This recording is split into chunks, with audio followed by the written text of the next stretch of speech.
this is what? Yeah. Let me do the intro. And Oh, you do shut the up. intro. Okay. Yeah. I'll shut up. Yeah, okay. I'll leave. I'll leave. No, it's okay. Go ahead. Hi. I'm waiting. Yes, hi. This is Gilbert Gottfried. I would hope so. And Because this I'm looking at you, and if it's somebody else, I'm in shit street here. Oh, Christ. Go ahead. Come on. Come And on, this make the is intro. Gilbert Gottfried's amazing Colossal podcast with my co-host Frank Santopadre. And we're once again recording at Nutmeg with our engineer Frank Verderosa. We are. Our guest this week is one of the funniest, busiest, and most recognized film and television...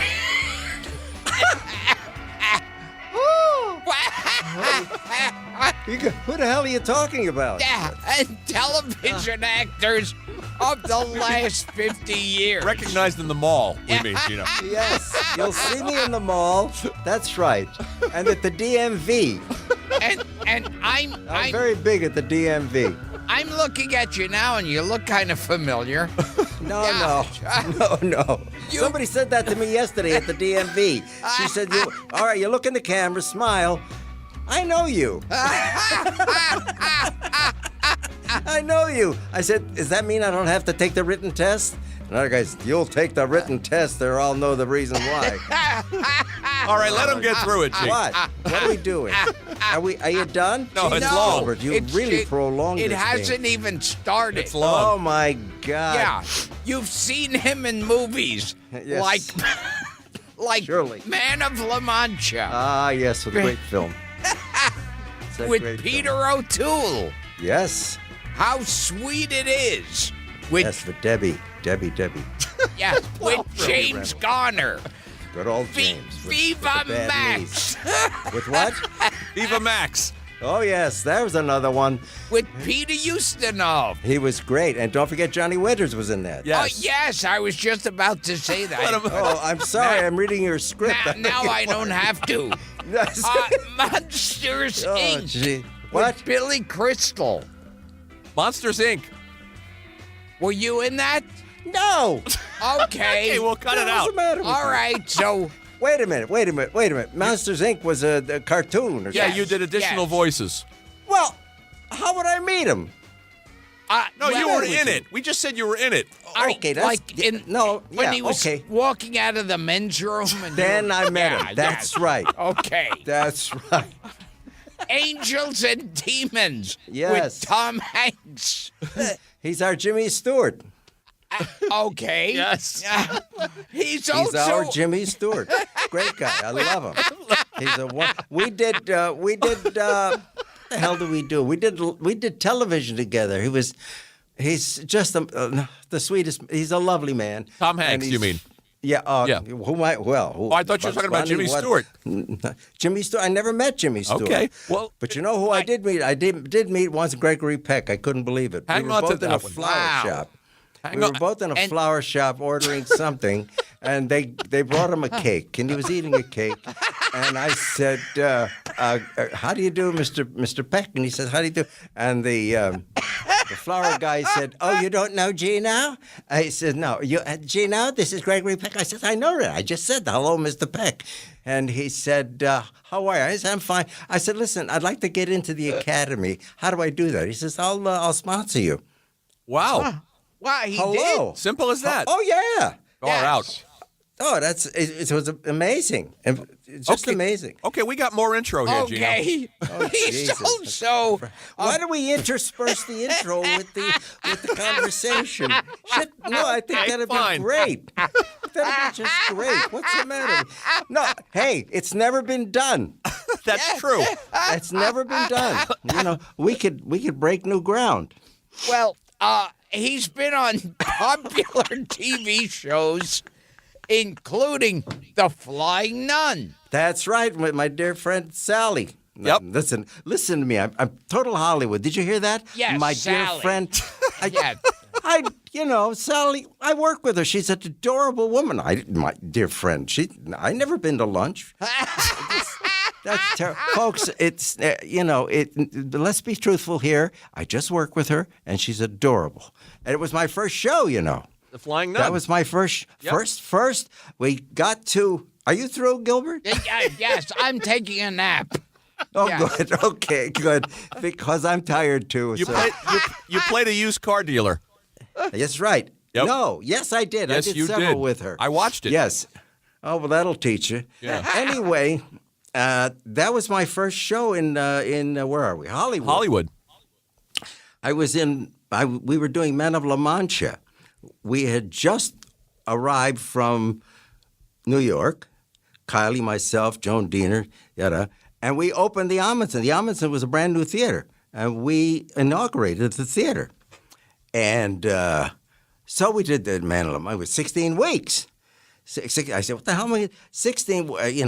And I, like a dummy, I kept looking for buses to get from my place to the theater. And 3 hours later, right? So I had to buy a car. So I bought a car. Now, where were we? It doesn't matter. It doesn't matter. Anyway, yes, Flying Nun. No, You had to yes. buy a car. Oh, that's right, Flying Nun. I played that thing. You did Honest Hernando. Yeah. Yeah. Okay. You know more than I do. Well, it's on the cards, buddy. Oh, that'll teach you to read. Anyway, they said, my agent out here said, we got a job for you. And I said, I can't. I'm doing theater. I can't do. He says, no, you'll be through in time. And I said, okay. And I was making like $175 a week, okay? So I do the gig. It's my first time. I couldn't believe it. He said, okay, action. Yada, yada. And so don't do that because it's going to be hard on your feet.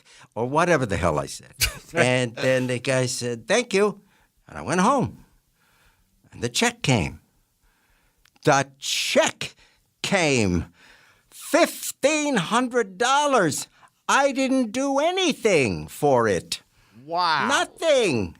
From $175 to $1,500 for, what, 5 minutes? Yeah, I about 5 said, minutes of screen time. Well, I sold out, guys. Yeah. folks, the listening audience, forgive this artist, but I sold out. I said, I can't go back to New York for $175. What about my pension? How am I going to raise a pension with $175? I said, I'm staying. So I stayed. And you did all these credits he's about to read.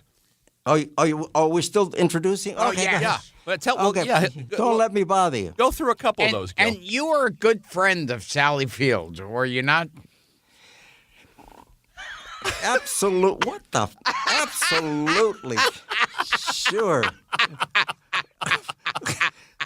I was a good friend with Peter Ustinov and Peter O'Toole, Sophia Loren, Lucille Ball. We were great pals. We used to go bowling. We used to go bowling together.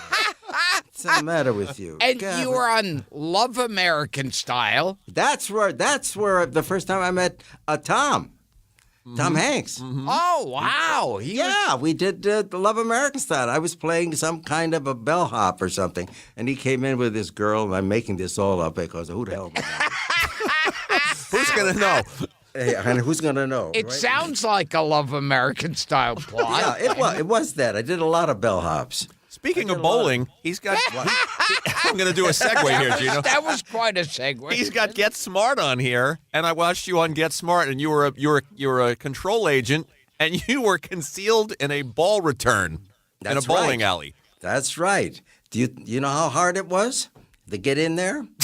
And spend an afternoon waiting for the cue Wow. because Don. Well, never mind. Go ahead. Okay. I'm not going anywhere. what was Don like? What was shooting Get Smart like? It was. I was by myself. Never saw Don. Never saw anybody. I walked in. There was this dark. I said, "No luck." Yeah, the cameraman, and they said, "Okay, stand over there with the green screen." I said, "Okay, all right." And there, deliver your lines. I said, "Okay, thank you." That was it. Wow. That was it. And- I never saw Don. I never saw anybody. And No, those- and during all that time, you were friends with Sally Field. Absolutely. We got closer. During this conversation we're having, we've become closer. You know, by the time this show's over, she's going to invite me for dinner. She was a great lady. She was just great. You know, there's something interesting here, if I may. Okay. You know, folks, you're used to, you know, the Oscars, the Demi, the whatever, the Ball, the Emmys, whatever, and you're used to seeing these so-called stars. You're seeing people, great people who have done great parts, and that's what you know. But you don't really see the support. When you're watching Beyonce, you know, all those dancers back there, Yep. they're working. Of course. They're working.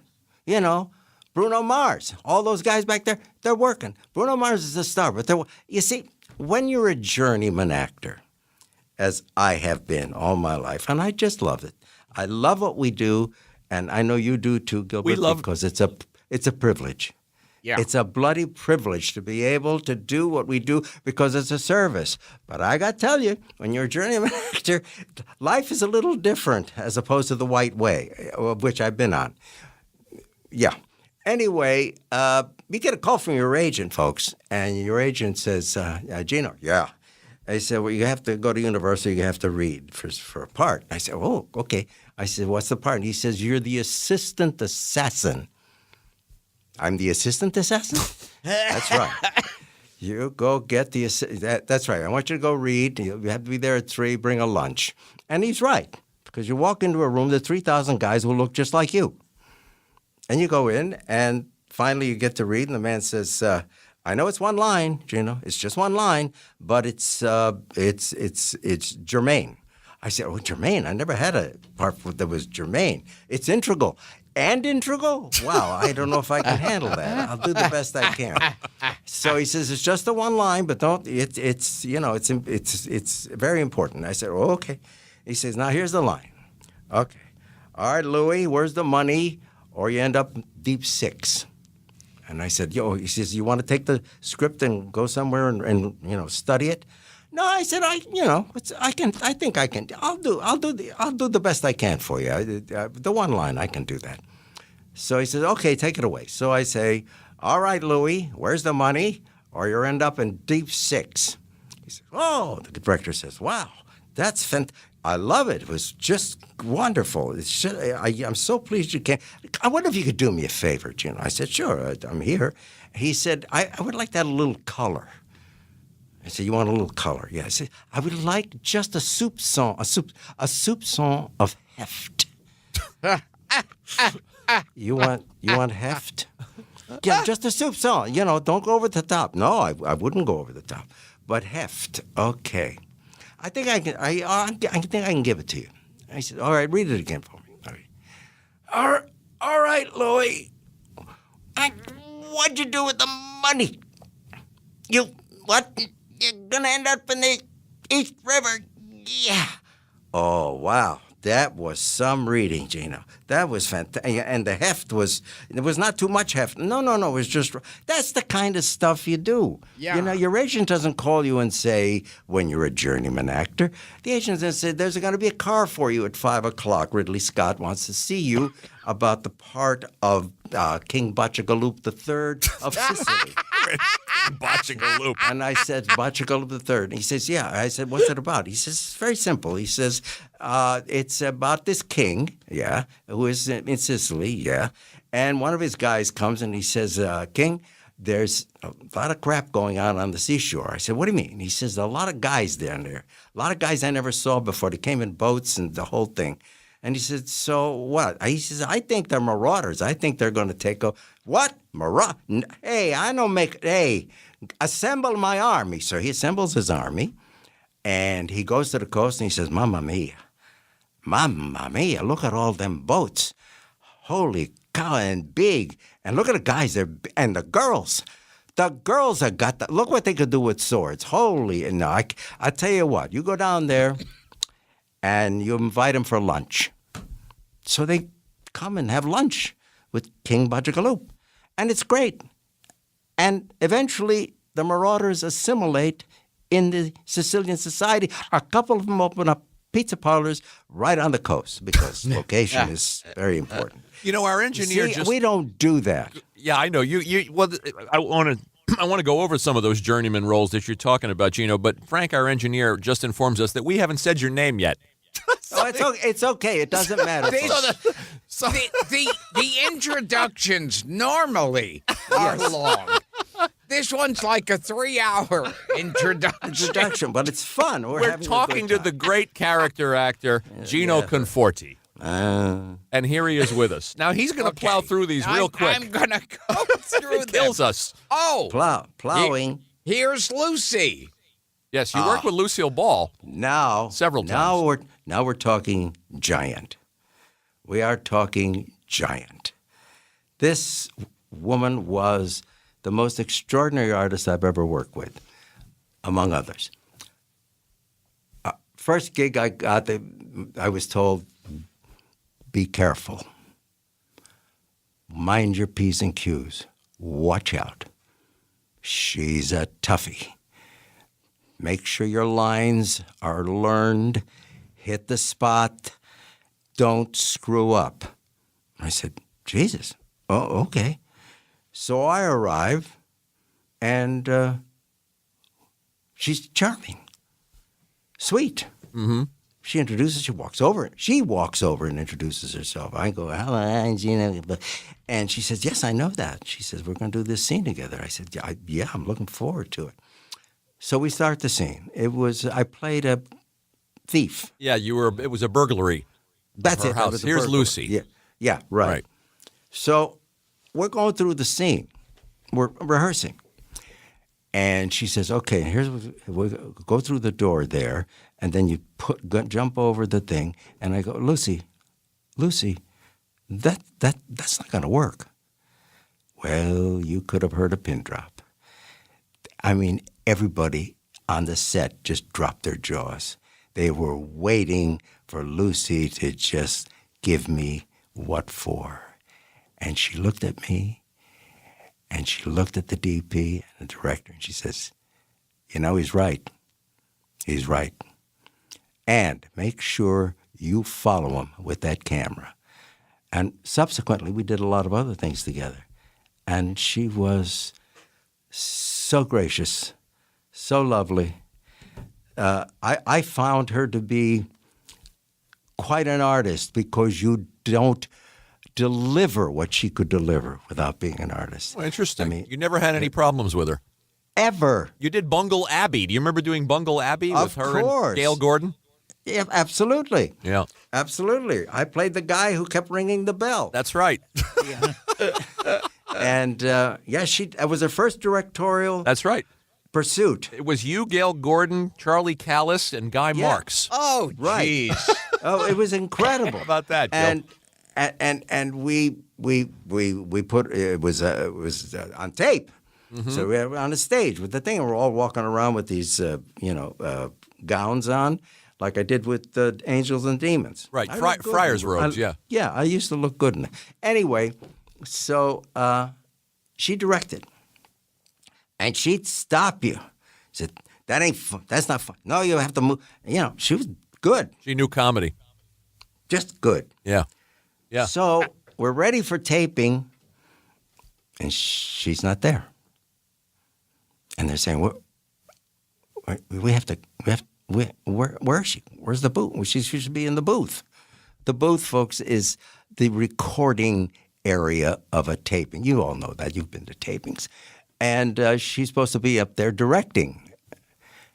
She's not there. So where's Lucy? Lucy's sitting in the front row of the auditorium. She's watching. So they run down and say, Lucy, you're supposed to be in the booth. She says, what for? I've already directed it. She was right. She had no need to go up there and push buttons.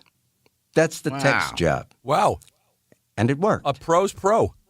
She's just extraordinary. Like Sophia Loren. There's another one. Yeah, you did Man of La Mancha with Sophia Loren. She's just the most extraordinary woman. She is just the most. She is the queen of Italy.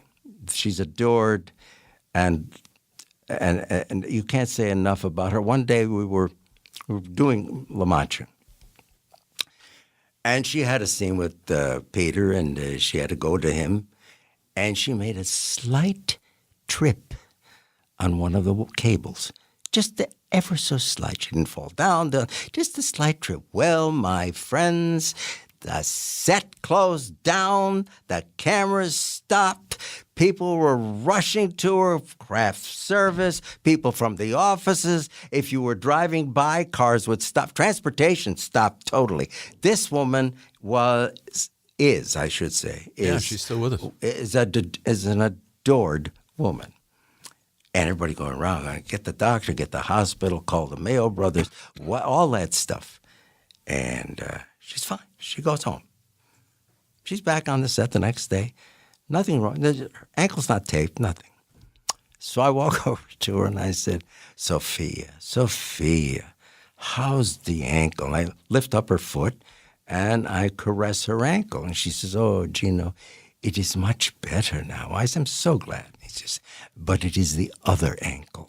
I like that. Oh, she was just, and she had a great philosophy. I loved her philosophy. She's 6 o'clock. I go home. I don't watch the news. I do not watch the news. I have my pasta, and we play cards, and I go to bed. That's it. She was a fellow Neapolitan. Right. I was going to say, for an Italian kid from Chicago to suddenly be on the set with, rubbing the ankle of Sophia Loren. No less. Yes. It's all. Well, I was going to say mind-boggling, but it isn't. Yeah. What about O'Toole? It is now. It is now, but it's not then. Mm-hmm. Then you're dealing with an artist. Yeah.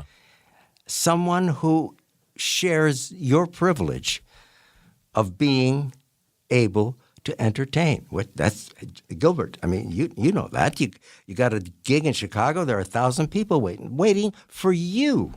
He has no gratitude, Gino. You're talking to the wrong person. No, he's great. No, he's great. He knows what I'm saying. What about O'Toole? Since we're talking about La Mancha, the legendary Peter O'Toole, and he was legendary, and he was lovely. That's the thing about these giants. You were the barber, by the way. I just want to point out to our listeners.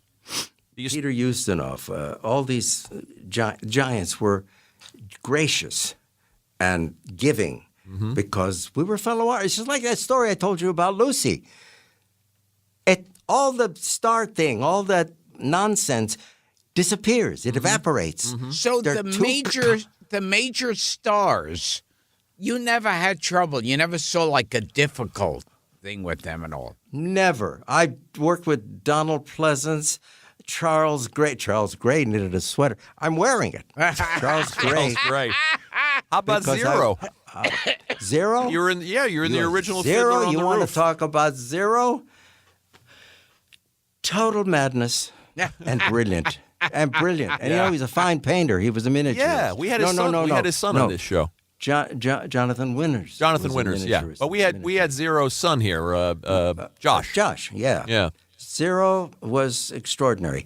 That's the first show that I think Jerry Robbins was ever chased off stage, and I chased him. Wow. Because he said to me one day, we're rehearsing, and he yells out. He says, Gino, you're upstaging Zero. I said, what the hell are you talking about? What? It's like upstaging an aircraft carrier. Are you nuts? And he got a little trepidation. Came on stairs, and I got very Italian. I'm sorry, folks. Once you're an Italian, you can't get. You got very Italian. I got crazy. I went after him. You took off after Jerome Robbins. Right. Wow. Which should be in the book that Goldman wrote. Anyway, we talked about that, Frank. Yeah, we did. Yeah. Yeah, but I wanted our listeners to hear it. Did he come out? Are you listening? What? What did you tell me about Zero on the phone? That you were on the roof? Oh, it's a great story. I played the fiddler. Right. Which means there's another story that's so. Anyway, fiddler. Are you offended, Gilbert, that an Italian guy was playing the fiddler? A fucking guinea. Wait a second. You're stepping on my story. Okay, go ahead. You okay. putz you. All right. Jesus. So God, these are hot. Whew. Anyway, what are we? You were on the roof. Yes. Oh, Zero. That's right. I'm on the roof. I'm playing the fiddler, right? So one night, because Zero was naughty, he was naughty, and he got bored fast. They're all waiting in the wings for the opening number. Tradition, bum ba bum bum bum tradition, and he leads the cast out and singing this song. I'm up on the roof going bingy bang bong, and I'm waiting. Curtains up, house lights down, stage lights up, and we're waiting for the downbeat. And out walks Zero, just walks out and wanders around the stage, and the audience is starting to laugh, of course. Zero up there, and he's just wandering around. And at one point, he looks up, and he sees me on the roof, and he says, "Get off that roof, you wop! This is a Jew show." True story. And then he went back in the wings, and we started the show. That's going to be the new catchphrase on this show. Get off the roof, you wop. Oh, yeah. He was great. He was... What an introduction to show business. I mean, you were a young actor. Oh, yeah. You know what? That phrase about being a young actor is really a young journeyman. Mm-hmm. My background at university, and we talked about it, university, and is Shakespeare. Mm-hmm. Did a lot of Shakespeare. I was with a road company that toured the United States for 2 years and Europe. And as a young actor, and they throw Shakespeare at you, you go out and do it. You go out and do the part, and you have no idea what the hell you're talking about. None. It's all Shakespeare. Right, just great flowery words. Yes, inflections, and you sword fight, and you do all that shit, and you never know what the hell you're saying because you're not schooled yet in this thing. I'm taking a class now with a wonderful, wonderful professor at Emeritus College. I'm taking a Shakespeare class. You're taking classes now at age 86. God bless you. That's wonderful. Did he have to say that, God? Did he, Gil? Now- Did he have to say that? No, he says a lot of didn't have to. stuff. No, he's such a pain in the ass. Now, getting back to we heard a rumor What rumor? on this show that Guy Marks had a big dick. That's funny. That's kind of a jump, isn't it, Gil? That was a rumor that we heard on this show. Yeah, you're expecting me to comment on that. Yes. Uh-huh. Next. Make up a story. No. What do you think I've been doing? What do you think he's been doing? Now back to the intro. Okay. Oh, jeez.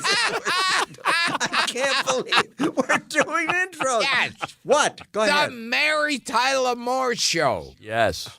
Yeah, what about it?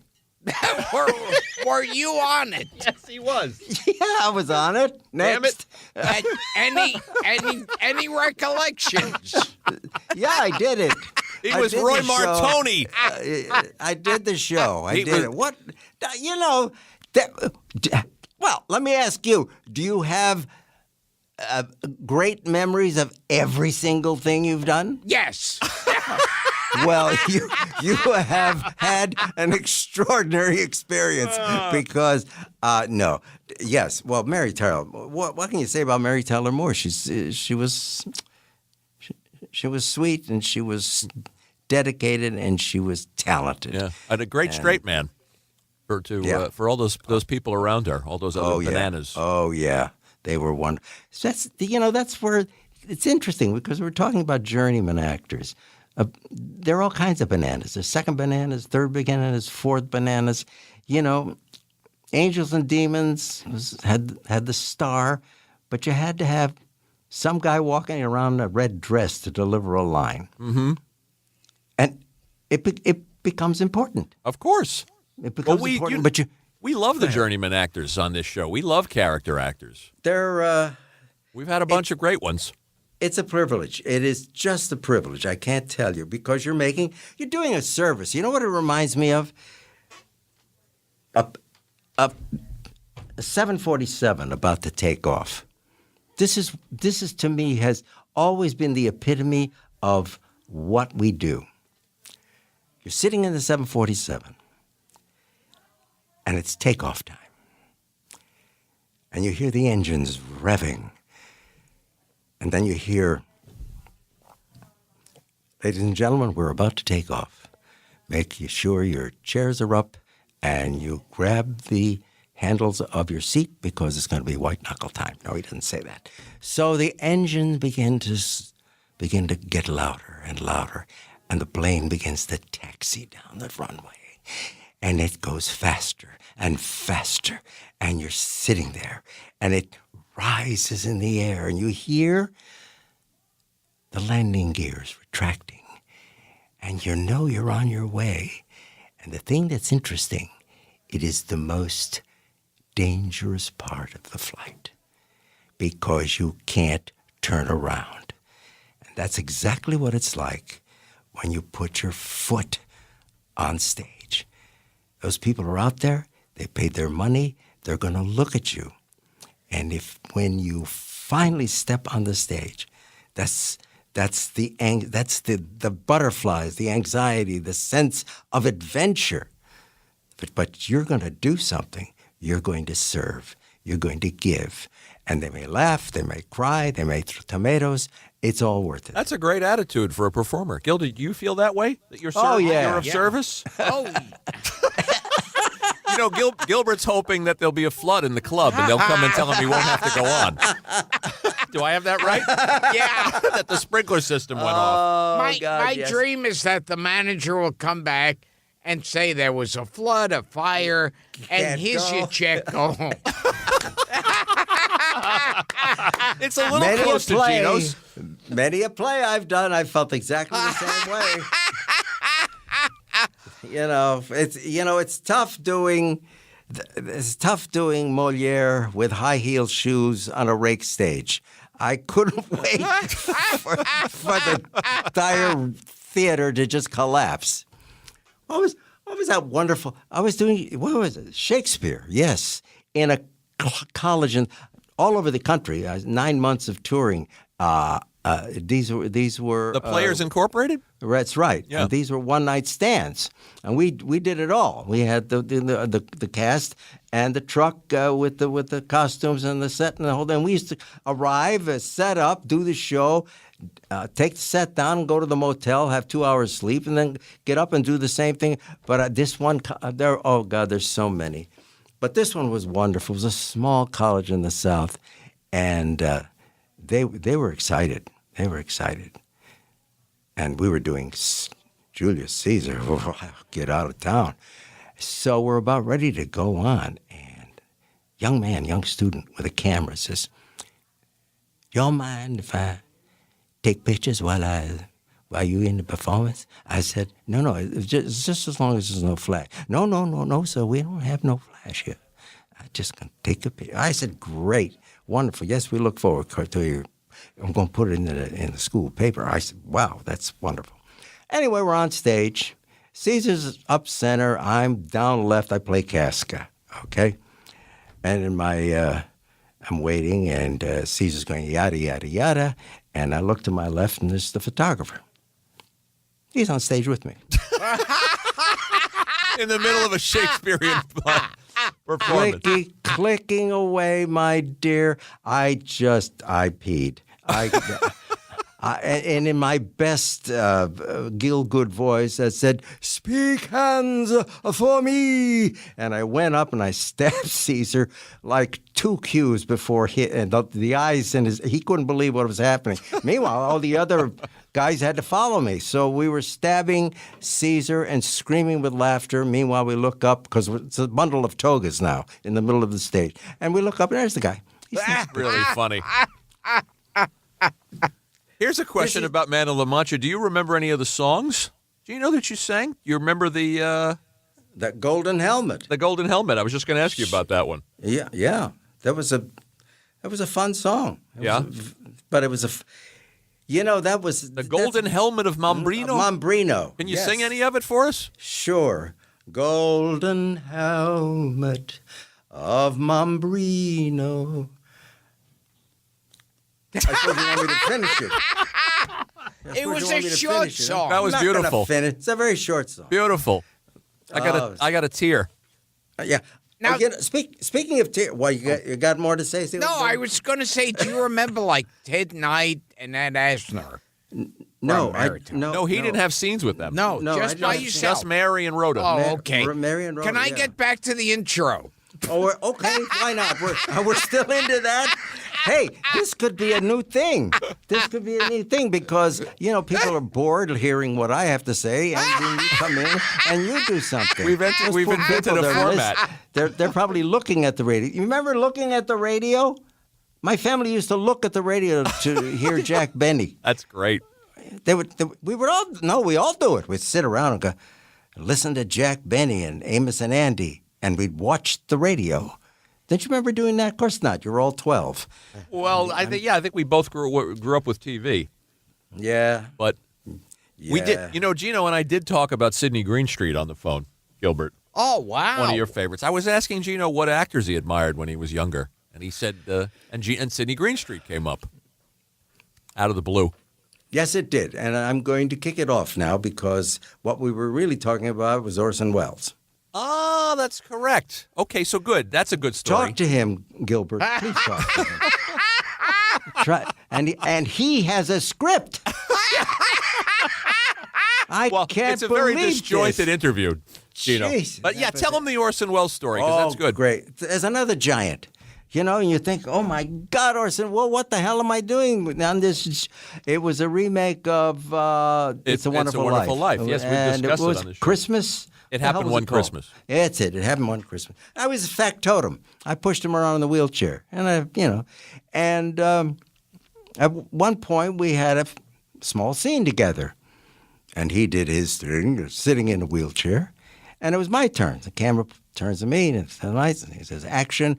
And Orson Welles says, "Hold it, cut." And the director says, "Yes." I mean, everybody jumped when he talks. He says, No, wait a second, he said. "No, I don't like the way Gino is lit. I don't like it at all. Anybody got a white card?" And a white card, folks, is nothing more literally than a 3x5 card that's white.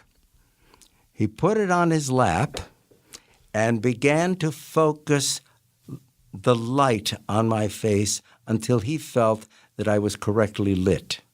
Isn't that nice? He did this. Wow. Nice. Generous. Nice.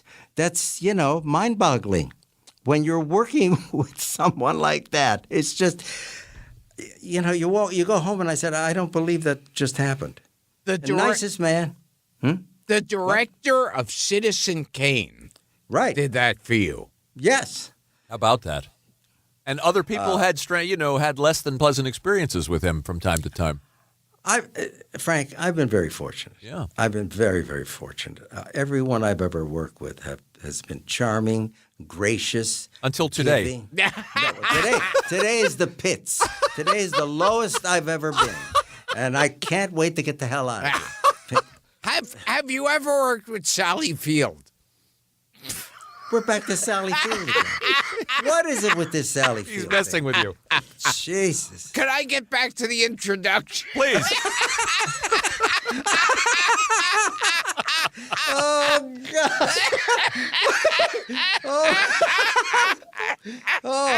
Oh, God. Jesus. Pick it up from this part here, Gil. Well, no, we any didn't part of it mention Happy Days. Oh, Happy Days. Yes. Oh, yeah, with Howard, yeah. It was great. It was great fun. It was wonderful fun. No great stories, just a lot of, Gilbert. You were a henchman to a Sidney Yeah. Greenstreet type of villain in that. Oh, wow. Yeah. No, I played a villain on Right, you were a villain. on a sitcom. You know how villainous that could be, and so, but it was, everything was fun. Yeah. You enjoyed Okay? all those parts. I enjoy being an actor. I can't tell you because they don't know any better. People have come up to me over the years and they said, "Jesus, you just you just didn't make it, did you? It just didn't happen for you." Meaning, I'm not a star. Thank God. I said, "No, I made it, and I'll tell you why I made it. Because I'm still doing it." Now, people at 86 say to me, "Are you retired?" Yes and no. I had to retire for 6. I told you that, Frank. I had to retire for 6 years. And Why did you have to retire? I'd rather not go into it. It's maudlin, and who needs it? This is a comedy show. Oh, okay. Right, Corey? Right? Yeah. He's working the engineer. All he does is gives me fingers. Anyway. He's pulling a Jackie Mason on Yes. Yes. No, I won't go into it. Anyway, it's Well, you're in this town. In Go this ahead. town, Go ahead. if you're gone for 24 hours, for all intents and purposes, you've been buried. Yes. That's it. You're dead. Well, your IMDb page proves that you made it in show business because there are hundreds of credits there. It's one of the longest pages of anybody we've had on the show. Well, I what can I say? It sounds so saccharine, but I've been privileged. Yeah, that's a good. We're all privileged to be able to do this. It's extraordinary. I said, I have an agent in New York. God love her. I rarely hear from her, but she's in New York. What is she going to do here? I don't have anybody here. And she said, we're going to send you out on something. I said, wow, great. It's the first call outside of my commercial agent, who, God love them, that sends me out from time to time. But I said, wow, that's the first call I've had in 9 years. 9 years. And I said, wow, I got so excited. Also, So anyway, see, I don't know squat about. I'm bereft of any technical ability whatsoever. Mm-hmm. My wife Therese, my sun and my moon, does all that stuff for me because without her, forget it. I wouldn't even be here now. We have to thank Therese.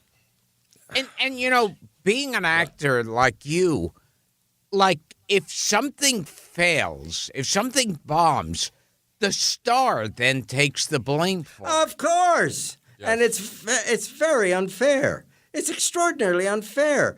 They have well, film is a whole other. I don't know what the hell film is. I've been doing it for years because I needed the money. But I'm a theater man. That's my background. That's what I miss. I miss being on the theater. Oh, you miss the live audience, the immediacy of it? And Of all course. That? Yeah. Of course, because Frank, it's an immediate thing. You walk on, you can hear the raspberries. Mm-hmm. Wrong. That's not good what he's doing. Get him off. Or laughter or tears or whatever. You're doing something. So, yeah, I miss the immediacy. There was a time I had to play a cowboy. All right? And you know what I look like. You know what I look like. And I said, I'm going to be they said, you're going to be a cowboy. I said, okay, I'll go. So it turns out I had to be a Mexican bandit. Gee, what a surprise. And I said, okay. So they put this crap on me and my costume, and it was all too big, and the boots felt like I was hurt my ankles. Anyway, I got on the horse, and I said to the wrangler, I'm not a horse. Well, we get back to La Mancha. No, not La Mancha. What is the Humps? Humps, yeah, you played in that, yeah. With the camel. You were a camel instructor. Yeah, that's With a British right. accent. That's right. Anyway, what the hell was I talking about? I don't know, but I love the diversions. You were talking about it. They put you on a horse and a cowboy They outfit. put me on a horse, and it turns out I'm the leader.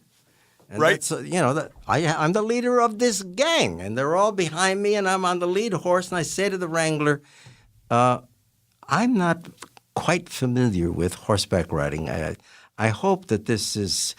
Hey, don't worry, kid. No, don't worry. No, this is a pussycat. There's no problems at all. So I hear on the megaphone, Action! And we're supposed to be riding down into this thing and shoot everybody. So the horse hears action before anybody else hears action.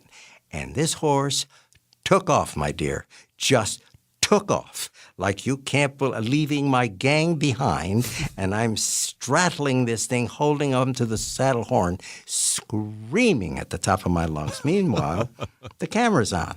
Here comes the bandit, screaming like a little girl. Oh, my God!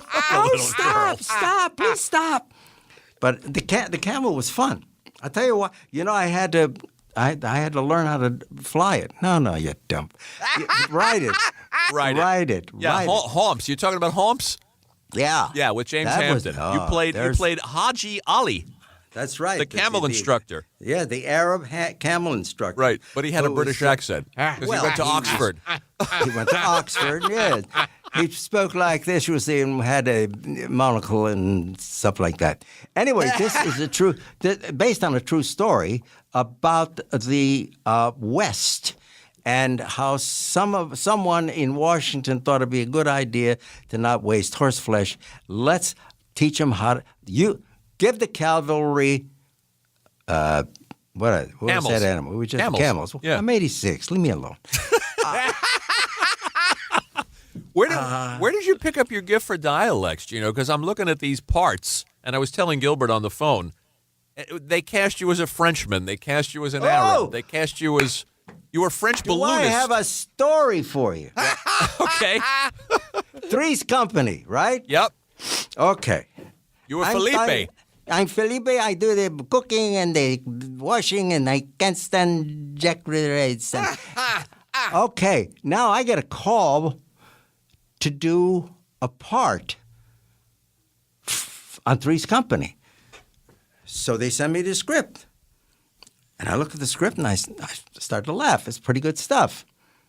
There it is, Felipe, Felipe. Felipe, how else am I going to talk? This is how I talk. You wrote the Felipe, I talk like this. So I went for the audition. And I'm doing the shtick. And the producers are laughing. They're having a good time. So one guy, just angry as hell, never cracked his mouth, kept his nose into the script. And I'm saying, Jesus, I'm not getting to somebody here, that's for sure. Turns out to be the head writer.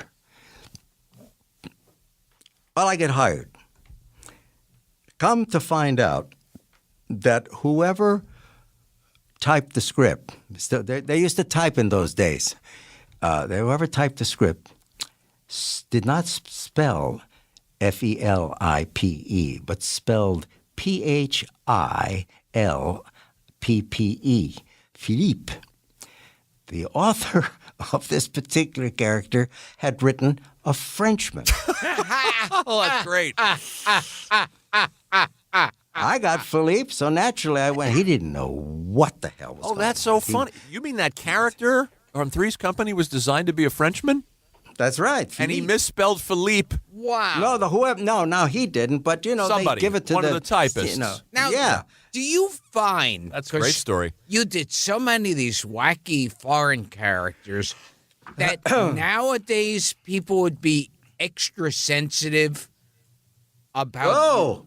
Oh, please! Are you kidding me?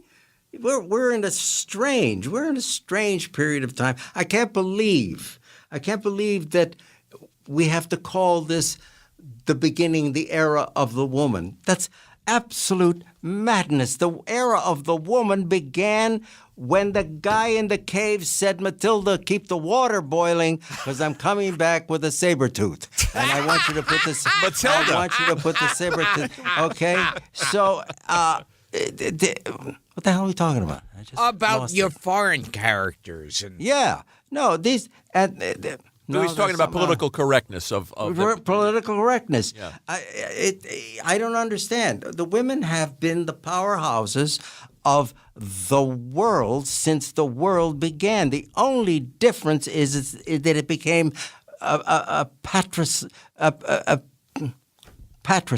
That's not right, but it doesn't matter. You get what I'm saying. patrician society. A patrician system. The men took the men had the power for the simple reason that they had the money. Right. And the women had no say-so. Right. Because the men had the moment. There's a great play whose author I've forgotten. It's Roman or Greek, probably Greek. Might be Aristophanes, might be Seneca, whatever. And it's a wonderful story about the ladies of this kingdom. And one day Mrs. King comes in and says, "Mr. King?" He says, "Yes, my dear." She says, I want to talk to you about something. And he says, "Okay." He says, "Listen, I'm getting a little tired of you going off with all your boys. I wouldn't mind it if you go to a bar, but you don't. You get on your horses and you start killing people. And it gets tiresome. Because I'll tell you why it's tiresome. You come home, you're bloody, your clothes are filthy, you're dirty. All you want to do is sit down and have a meal, a little pasta, salad. Then you want conjugal. That's it. Ride on a horse, have some pasta, and conjugal. That's your life." She said, "That's it. That is the end of that. The girls and I have been talking. The girls and I have been talking. You guys stop the wars right now, or there is no more conjugal." Well, it was a comedy. What a good premise. What a premise. Yeah. The ladies could do that today if they wanted, if they could. Shut it down. If they could. That's a great idea. Put that out there. I'm waiting for important people who are women to help run this country. They're in there. They're in the Congress. I'm tired of what? Did you know that Carl Laemmle, Uncle Carl. Okay, right. When he started out, he had, and the figures are incorrect because I only read it once and I didn't memorize it. He had some 40 or 50 women doing the scripts, and he had 35 women directors. Well, I didn't know that. Did you know that? Jeez, no. That's great. He was having, and he was successful. In the 30s, no yeah, less. he was successful. Now, the talkies come in. Oh, before the 30s. Yeah, talkies come in, and he needs cash. It's expensive. He needs cash. So he goes to, I will not mention names, but two prominent gentlemen with a great deal of money. And they said to him, "Sure, fine. But you got to get rid of the women. You got to get rid of the women. We will not stand for women directors." Wow. Or women writers. I didn't know this at all. This is great. Yeah. This is great cinema history. Yeah. It's history. It's absolute history. Now, I'm paraphrasing, yada, yada, of course. I don't remember. I don't remember a lot of stuff. I don't remember what I had for breakfast. I'm sorry, Therese. I do. How did you pick up the gift for dialects, Gino? Because I'm looking at my card. You played a French balloonist on Grizzly Adams. That was fun. You played That was fun. You played Aldo the knife thrower on Macmillan and Wife. You did Arabs, you did Spaniards, you did Frenchmen. You were able to do whatever they threw at you? That's right. And don't ask why. Do you have an ear for it, like Sid Caesar or somebody like that? Yes. I do have an ear for it. And when you're a singer as well, you pick up the ability to sing various languages, etc. So you were a go-to guy like that for those kind of parts. Get Gino Conforti because he can do any accent or any dialect. Yeah. You sound like my then agents who weren't very powerful, but they were nice. But they were very nice. It's like, I remember growing up on all these actors and comedians who would do different accents, and they were always fun, like you. And Vito Scotti was another guy like that. Oh, yeah. I love Vito. Yeah. I love Vito. You're in a lot of stuff with him, I found in my research. He was great fun. I keep using the word, I know it's boring. No, it's not. But that's really what it is. It's our job. Yes. When you were a kid and you played in the backyard and you put a cape on you and your friend had a stick and you kept saying, "I'll get you whatever," there's no inhibition. None. You're having a wonderful time. You have to take that with you. you bring that to your adult world. You must never lose the childhood. But I believe that that's important and exists for everyone. You must not forget your childlike nature, because we're far more accepting when we're children. You've retained a lot of that, don't you Oh, think, yeah, Gilbert? yes. Oh, yeah. Dara likes to say she has 3 kids. There's some truth to it. I say it as a compliment. geez. Yes, absolutely. Yeah, I've matured very little over the years. You're lucky, because it's important. People may laugh, but it's important. Now, can you shut up and let me continue this Oh, for introduction? Christ. Go ahead. Finish. My ears go are past killing. Three's Go ahead, Company. We talk, covered talk. that. Oh, You we can talk. Come down here. Columbo. What about Columbo? Wait a minute. He didn't finish the thing. Let him finish the thing. Okay, This is chaos. comma. Oh, I hope the so. Jeffersons. What about him? Okay, never mind. What about Columbo? What? Okay. I think you did Columbo with Vera Miles. Really? Yes, you did. I don't remember. You should have done it with Peter Falk. You were a high-end fashion photographer on Columbo. Do you know that I've been in this business 50 years? God bless. 50 years, man. And people still come up to me and say, I'm sorry you haven't made it because you're pretty good. You told me on the phone you're recognized a lot in town. Not by people who are in their dotage. Oh. Those are the ones who recognize. The kids don't know. I remember when people knew me when I was working. When you're not, you know that when you're not working, you're out of the public eye. You're out. Yes. You're out of dead. everybody's eye. Forget it. Yeah. You might as well take up dancing. But You seem like one of those actors who, when people see you, they're not even sure if they recognize you from TV or go, is he my dry cleaner? Is he? yeah, I've gotten that. My favorite was one day I had to go to the bank while I was doing Three's Company. I went to the bank, I was standing in line, and it was my turn. I walked to the window, and the lady said, "Kapala ka solo ka temi tatautore pataka sa bala." And I went, "What?" She said, "You don't speak the language?" I said, "No, I don't speak the language." "You're not Mexican?" "No, I'm not Mexican." "How'd you do that?" I said, "Could I have my money? What am I going to give you an acting lesson? What the hell do I know? I just do it." Jeez. I remember Lee Strasberg one day said to me, he invited me to join whatever. So I said, "Okay, fine." And he started questioning me. He says, how did you find the moment and the emotion and the thing and the stuff? And I said, yeah. And he said, "What? Well, tell me." He says, "When you're in the theater and you're watching your fellow colleagues, do you feel, do you sense the emotion, the underlying trauma that these individuals are going through?" And he's going on and on. So I put up my hands and says, "Mr. Strasberg, forgive me, but I just paid $15 for this seat. I don't care where he got whatever. He better entertain me, otherwise I'm out." Wow. Strasberg looked at me and said, we wanted to kill. I said, "I can't do this. I can't do this." So I left. So, you got to leave it alone. Yeah. Oh, God, what's his name? The English actor now gone. Olivier? Olivier. Yeah, Yes, Laurence Olivier. Yeah, he used to say to his confreres, he said, "You've got to get out there and have fun.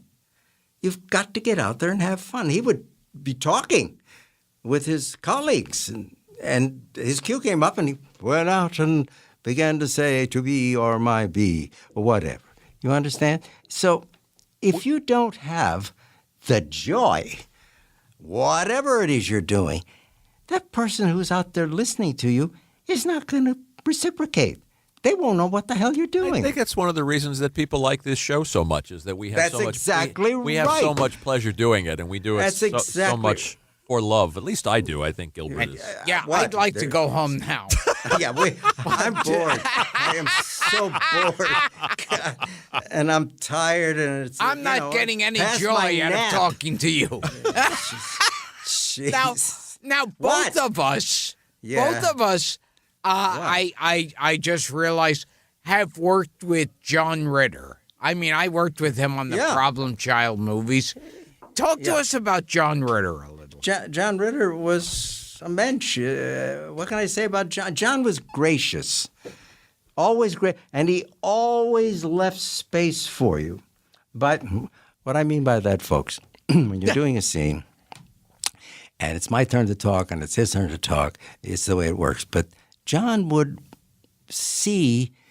sense that something else was coming, and he'd make room. One day he was making pasta, and he had, the flour, and he was making a hole in the flour because he can just drop the egg in there.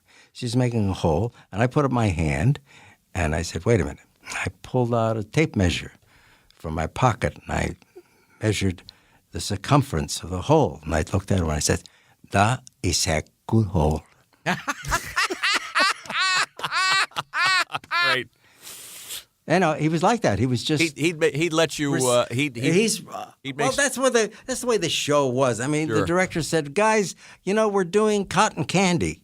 Right. Okay, that's what we're doing. Right. Was Bernie West one of the writers of that show? And you went way back to your original Broadway production with him. Yeah, we also did a play together by ennui called Poor Bitas. Right. That was the one with Donald Pleasance.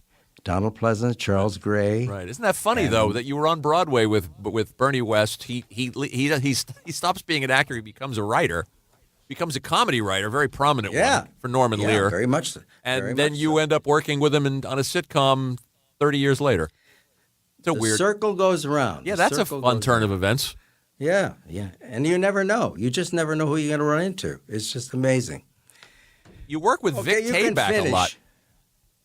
These are Yes. names. These are names that kept coming up when I searched when I went through your credits. Vic Tayback. You did a lot of stuff with Vito Scotti and a lot of stuff with an actor named Don Diamond, who people would know as Crazy Cat from F Troop. You were in a lot of stuff with him. Yeah. That was kind of like serious, not serious. The series that like Starsky and Hutch and stuff like that. Yeah. You did a lot of those. A lot of those crime shows. Yeah. The Blue Knight and Macmillan That and was Wife fun. and Quincy. So, yeah. Did you work with Peter Falk? No. Really? No, never saw him. Never saw him. Never saw him. He never came to the set. Never said, "Hi, Gino." I mean, All right, well, Never did. throw some wild cards. Did you work with What? Theodore Bickel on the Mod Squad? Yes. Theodore Bickel. no. I Okay. never did the Moscow. What the hell are you reading? It says right here you did the Mod Squad. You know what? Let me tell you something about DBIM, whatever the IMDb. Yeah, it's a little obscure. Uh-huh. How can I put this kindly? They don't always get it right. Really? No. Well, they had me with a different name. It doesn't matter. It's over. It's okay. Everything's fine. Go ahead. When I'm in interviews, I find them asking me about these shows that I've never heard of. So the thing is inaccurate. Yeah. Well, that's Oh, news. yeah, for the most part. That's news. Yeah. Well, here's what I know you did. You did Sammy. You worked with Sammy Davis Jr. and Christopher Lee on Poor Devil, Oh, that was. and you had a big part in that, Yeah, it was Mr. Bly. Mr. Bly, the devil's assistant. Right. And when I heard that I was going to be working with Christopher Lee, Sammy Davis, I thought, I can't believe where this is going. So I get the script and I read it, and I arrive on set. And Sammy's over there, he's holding court, and Christopher's sitting there, taking it all in. And the director comes up to me. He says, Gino. I said, "Hi, Mr. Melman. He said, I'm so glad you're here, man. He said, I'm so glad you're here. I said, well, I'm privileged, thank you. And then he leans over in my ear and he says, how do you think I had to shoot this scene? That's great. What? How do you think? Well, you probably have a pretty good... What the hell do you say to that? What do you say to that? That's great. Here's the man who's in charge. Had a lot of faith in you. You know, and Sammy, of course, Sammy had an entourage. Wherever we went, Sammy had an entourage. That was his gig. One day I walked into my dressing room, and there's Sammy's dressing. He's putting on his costume in my dressing room. And I said, Sammy. I said, good morning. He said, good morning. He said, I'm sorry. I can't get into my dressing room. I said, what do you mean? What's wrong with you? You got water stopped up? What? He says, no, there are too many people in there. His whole entourage took up the space. Wow. Gee. And he had to come into my dressing room to change. And then we go to lunch. And I'd say, Sammy, can I buy you lunch? He says, no. It's not me. Hey, no. We're going to... And we start walking to lunch, and you look behind you, there's the entourage. Something like 12 people. It was extraordinary. No kidding. He was extraordinary. He was a sweet man, very sweet. Who didn't you work with, man? I'm telling you, this list. I'm going to throw a bunch of more names at you here, But you're interrupting my introduction. Oh, Jesus. Okay, go ahead. You got to make them shorter. Say, here's so-and-so. Well, you didn't Take get through the first I paragraph. haven't gone... I'm like 2 lines into the second paragraph. Okay. Okay, go. Okay, go. Why don't you read some of those names and see if he You got to remembers start any of them? editing. Well, wait, you you have did to start Night Court. editing. Night Court. What? You remember Night Court? I've done Night Of Court. course. Yeah, it was great fun. I enjoyed that. Didn't you enjoy it? Oh, very No. much. No. Yeah, it was. Night Court was a lot of fun. You should see his face. He didn't want to do this. Go I ahead. like doing Night Court. I know. I'm teasing. Oh, okay. What? Oh, boy. Now what? Here Well, it comes. we've already talked about Zero Mostel. Yes. So, Debbie Reynolds. Yeah, tell us about Debbie. You did How Sweet It Is. She was just a sweetheart. Just what you saw on screen is what she was. That's nice. Genuine. And she knew How Sweet It Was my first film. And she had the script leather bound for me Wow. as a memento. That's lovely. You know, these things are these are little jewels, little gems that you remember. I still have the script, obviously. That's nice. Yeah. Who else, but- Gil? Oh, okay. Okay. Bob Newhart. You did Thursday's Game with Bob Newhart and Gene Wilder. It was a movie about poker. You were one of the poker buddies. No memory. Dad, I Where do you get this crap? I watched you in it last night. No, you didn't. Yes, I did. I I'll send you the wasn't there. clip. I'll send it to Therese. It's you. No, It's you and Bob Newhart and Gene Wilder. It's a facsimile. It's not. No. What? Yep, it's I you. never did. I It's did you. that. Yes. Richard Shaw was in the scene. Valerie Harper's Yeah. husband. And Norman Fell. And Cloris Leachman's in it. Yeah, If you say so. it's you, buddy. Now, I believe you. I have it What? written down here that you worked with me. No, you were both in the same movie, Thumbelina. We were saying. Thumbelina. Thumbelina. Yeah, it was the same. It's a cartoon. It's not I a was the cartoon. beetle. Berkeley That's right. You were the Beetle. beetle and I was the bird. Wow. There you go. Wow. We would have gotten to that an hour and a half ago if you got through the goddamn intro. Are you done with that damn intro already? Yet? No. Jesus. What? I think we'll make this show a 2-parter where I continue doing the intro. Oh my God.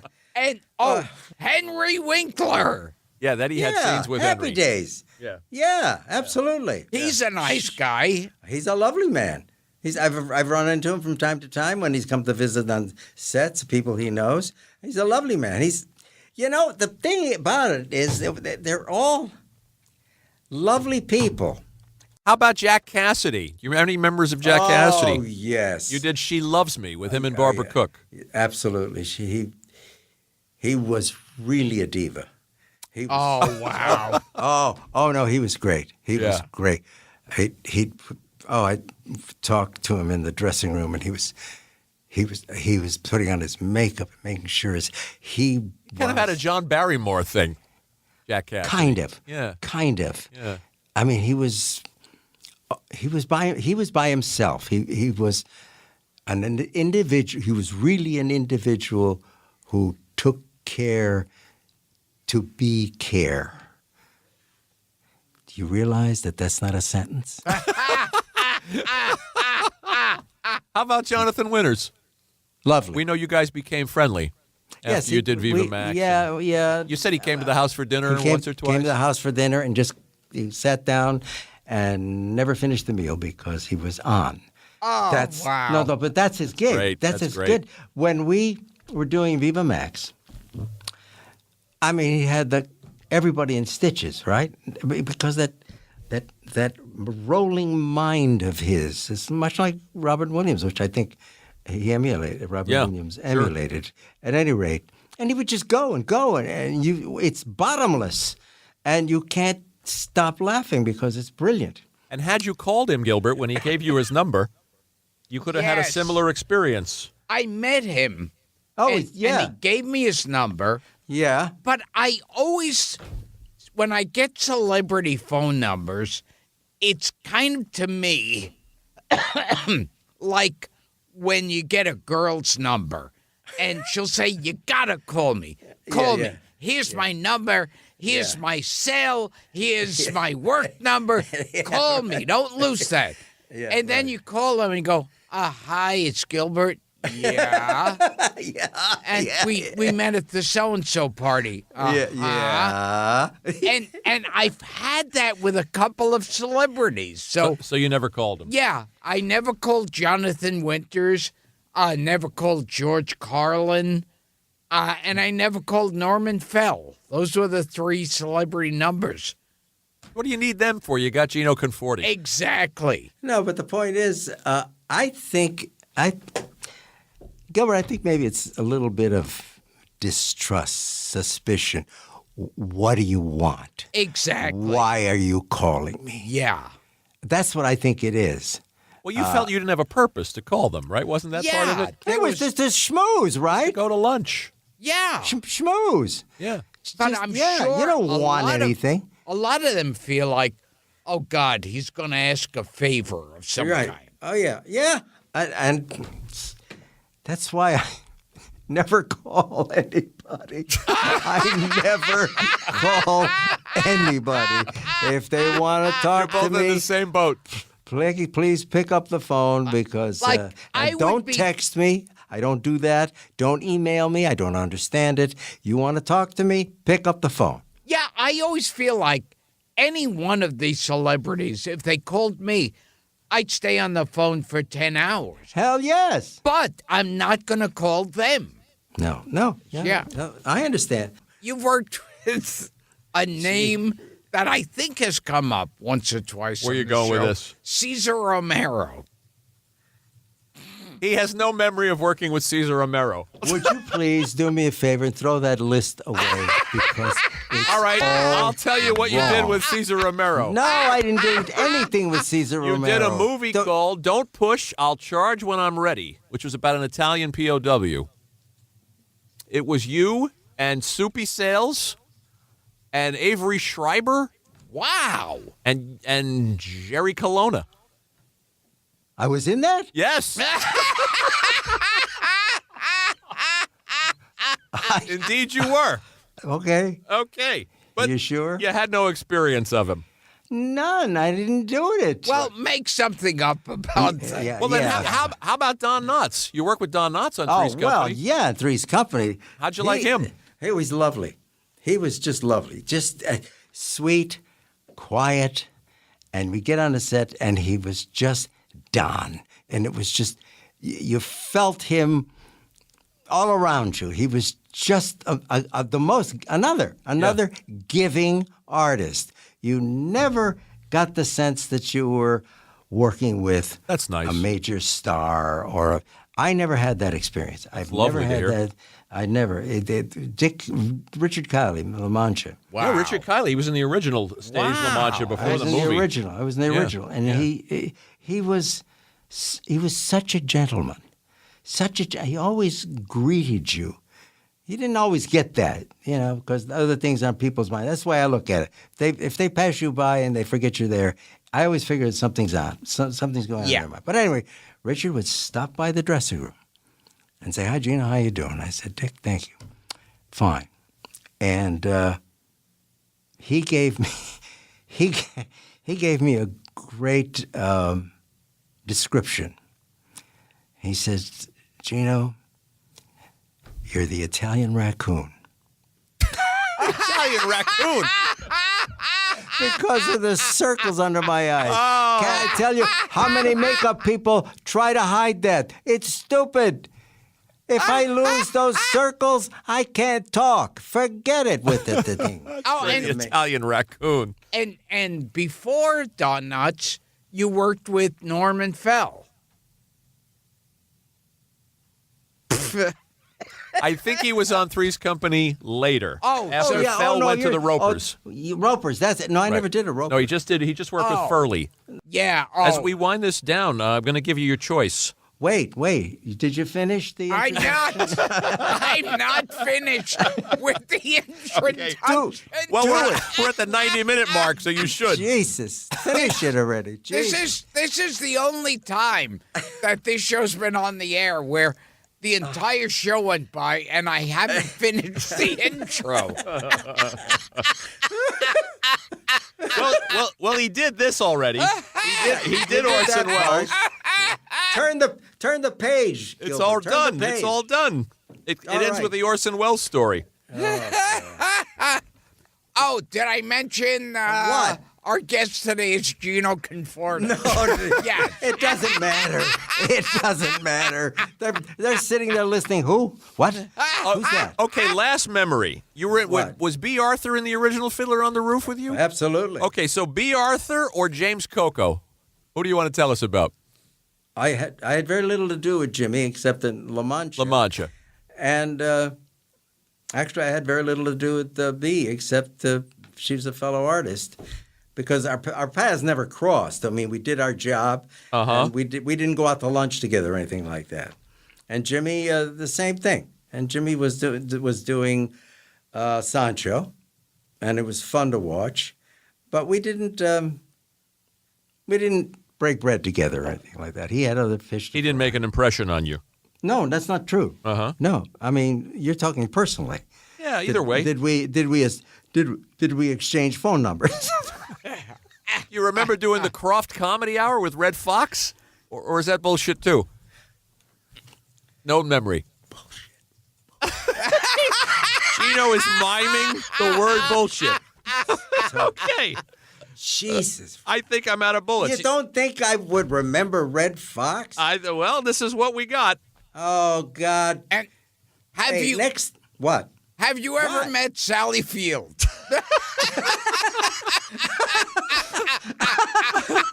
Oh, God. All right, I'm going to throw these out. What? Harvey More? Korman. Oh. I knew Harvey because of a group, Army's Army. Army's Army. That's Right. how I knew Harvey. I never Okay. worked with him. Okay. But This says It you was- work with it him, was but the hell social. with, but fuck it. no, Well, I what didn't was he work with like? him. What was he like, Harvey? He was funny. He was funny, and he was rather quiet. You know, it's very interesting about actors, comedians, people in the arts. Socially, they're quite down to earth. They don't have to take stage. I don't have anything to prove. Yeah, that's like you, Gil. Yeah. Yeah, I have nothing to prove. He's very off when he's off camera or when he's off stage. Truly, or is this a Yeah, game? No, no, he's very that's he's true. very quiet and very reserved. Yes, and Withdrawn, you some would probably even do say. a lot of listening. That's what I do. Mm-hmm. When I'm with Well, he doesn't people, listen. I listen. That's asking for too much. Oh, Jesus. All right, last one. Was Charles Durning an understudy in Poor Betos? Do you remember Charles Durning? Oh, of course. Okay, give us that one. I will give you the closer.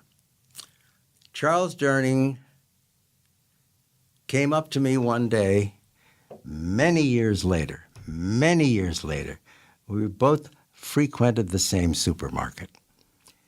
And I would see him there from time to time. And we would exchange pleasantries. And then one day he said to me, Gino, I owe my career to you. I said, what? He says, yeah.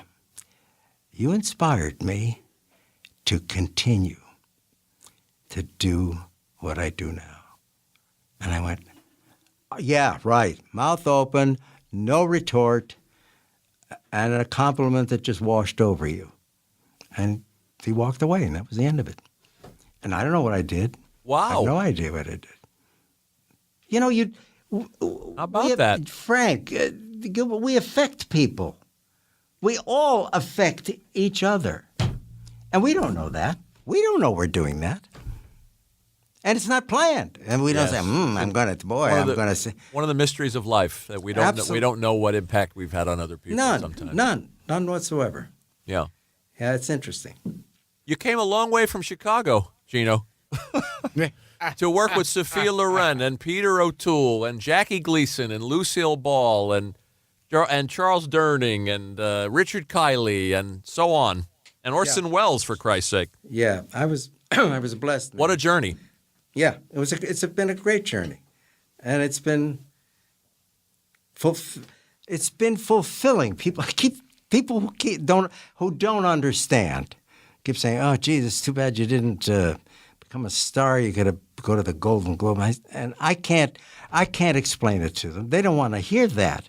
They only know what they see when they go to a film or the Golden Globes. They ask, "Oh, there's Meryl Streep, who is brilliant, and Denzel Washington, who has done magnificent work." That's what they know. Right. They don't know journeyman actors. They don't know what it means. Part of why we started this thing. You're to be congratulated. I'm quite serious. And quite serious. With the journeyman actors, it's like when you see a movie, you'll say, wow, Denzel Washington and Meryl Streep were great in there. And then they'll go, and that scene where they talk to the cop, and the journeyman actor is the cop. Yeah, Austin Pendleton. Yeah. Right. Oh, yes, and absolutely. You believe that that's just a cop they're talking to. That's right. And that's a great performance. Yep. Where you don't say it's a great performance, you say, oh, it's a cop. That's right. Yeah, that's exactly they right. disappear. They become and you part go of the story. with that. You go with that. Yeah. And it's over. And you go home and have a plate of pasta. You know? Gino, you've entertained us tremendously And today. I never got a chance to finish the introduction. Well, why don't you introduce him? Why don't you introduce me? Gino Conforti. It is him. It is him. It's him. It's him. In the flesh. Oh, gee. This has been a joy, guys. Oh, Thank God, you. you're a fun guy. A load of fun. This has been a joy. I'm Gilbert Gottfried. This has been Gilbert Gottfried's amazing Colossal podcast with my co-host, Frank Santopadre. And I forget, I'll have to go back to the intro to see who our guest that we've been talking to. I know he's a dear friend of Sally Field. That's right. They're tight. Gino Conforti. Gino, what a thrill. What a pleasure of mine. Thanks guys. for being part of this cockeyed caravan. Great pleasure. Thank you. And I hope to see you guys someday. I hope so. Do you get to New That York? would be fun. Don't call.